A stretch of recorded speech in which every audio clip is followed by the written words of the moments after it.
Chapter 4. Ding Dong Pitching. Carl led Patsy, Dennis, and JD across the bog. The rest of the team had stayed behind to practice. Maxwell said he'd whip the team into shape. As they hiked towards the spooky mansion, Patsy picked up small skull grubs and batted their hard shells with a stick. The grubs crackled with a pew as they flew into the distance. Carl thought she had a pretty good swing. "Who are these scary conundrum brothers anyways?" Patsy asked. That's Patsy. Back in the day, Carl said, they coached all the greats, like Necroface, Gnome Neck, and of course, Wolfenstein. "Wolfen who?" Dennis asked. Carl couldn't believe his ears. "Are you kidding? You don't know of Wolfenstein? The most amazing werewolf athlete of all time?" Dennis nodded, but Carl saw he didn't know. "I'll tell you about Wolfenstein," Carl said. "The werewolves and the ghosts were slugging it out in the Globe Series, all tied up at the bottom of the ninth with 2 outs. The ghosts had the bases loaded. As Wolfenstein went to bat, he pointed a paw to the center field bleachers. The stadium went crazy. No one had even been gusty enough to call out a shot like that." So here's Wolfenstein saying he's going to hit it to center. Wolfenstein, but guess what? Wolfenstein hit a home run. JD added, he said the coach's conundrum gave him the confidence to play like that. Impressed, Patsy whistled. "And you think these big shot brothers want to coach us?" Carl shrugged. "I hope at least one of them will, if they're still alive." When JD nudged him, Carl quickly added, "Not that there's anything wrong with being, dead, Patsy. I mean, you know," he was stammering again. "No problem, Carl," Patsy said and laughed. They reached the Conundrum's mansion. The house sprawled against the cliff with the wide moat of slime around it. Many mouth monsters slithered on the surface, using their tongues to paddle through the muck.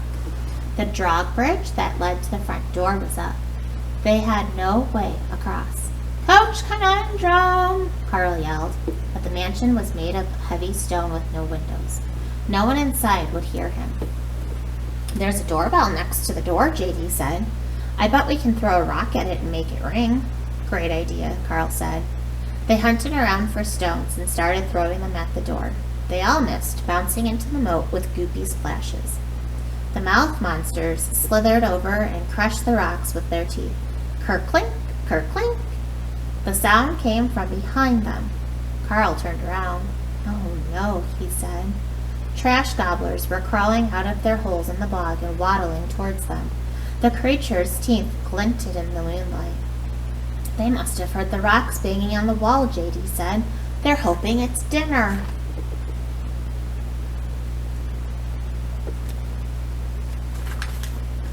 Carl and his teammates were fenced in, backed up against the moat and the mouth monsters below.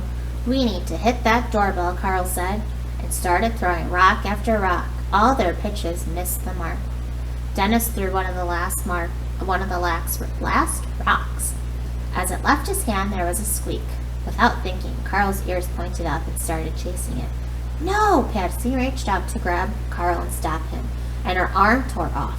Carl kept rushing the moat. The hand crawled down to his leg and yanked his foot out from underneath him. Finally, Carl snapped out of it. "Oh, thanks, Patsy," Carl said. "No problem," and she screwed her arm back on. Well, maybe a problem. Trash gobblers were even closer.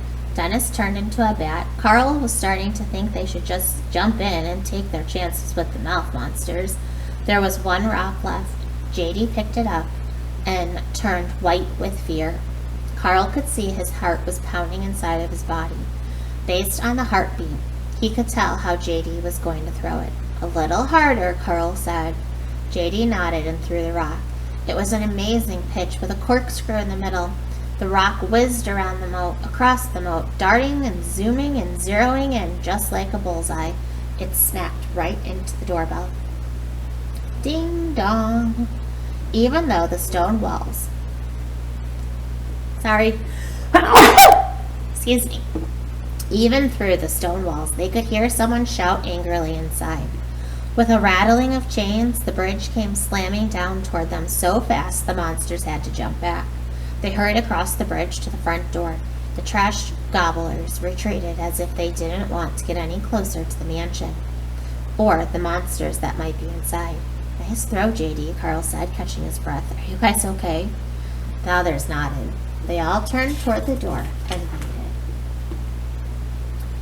With heavy grinding, the bolts of the door slid back. The rusty hinges screamed as the huge front door opened slowly. Carl started to ask, "Is Coach Conundrum at home?" His snout snapped shut, and Dennis shrieked. What answered the door was the last thing any of them expected to see. Now, what your activity is going to be for today is you need to, in your seesaw activity, draw us a very detailed picture of what you think they saw when they opened the door.